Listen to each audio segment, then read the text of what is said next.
What's one thing you did that looked at the time like a failure or not as a success, but in fact now looking back, it actually changed everything for you?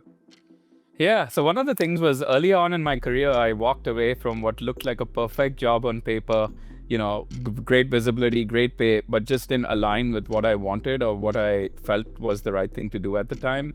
So at the time, people saw it as failing or quitting. But I think for me, it basically reinforced the fact that I needed to think about what I really wanted from a job. Was it a fancy title? Was it, and it made me realize I wanted to optimize for impact, alignment, and purpose. And that took some reasoning with myself. I took 3 months off at the time. I took on boxing. And that shift is what today enables me to build high performing teams, but also be a high performer because I only take roles where I can find cultures that drive clarity with conviction.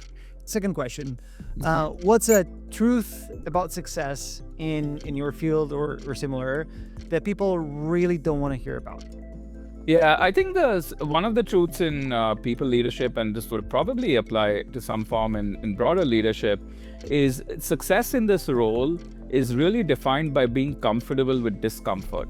So it's not all rosy, it's not all fun news. Yes, you can do that, but you have to make decisions that won't always make every single person happy. It's almost impossible to please every single person every single day. There will be one person that may not be happy or may not understand the rationale of the decision. And sometimes people may not see merit in your decision at the time, but they will over time. So in short, being comfortable with discomfort and being okay that you can't completely rely on being popular to drive effectiveness. If you could break one rule, what would you choose to break, and what would you replace it with? Yeah, so this is a bit of a double-edged sword, but I would say the rule that I would want to break, and had broken a lot of times, is just doing something because of the sake of something that has been done before. So for me, everything comes back to questioning everything, and I do this with every part of my people team, questioning it with first principles. Why do we have a particular team? Why are we doing it? What are we trying to achieve? And really optimizing for that sense of purpose, speed, clarity, and just flow. Not taking a playbook and trying to implement it, but rather saying, why are we doing something, and let's build our own playbook.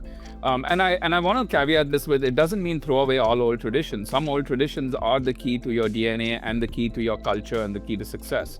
So it's really just questioning why they're being done, and then breaking it or reinventing it is probably a better word than saying breaking it, so that we can just optimize for the future and what makes sense to us.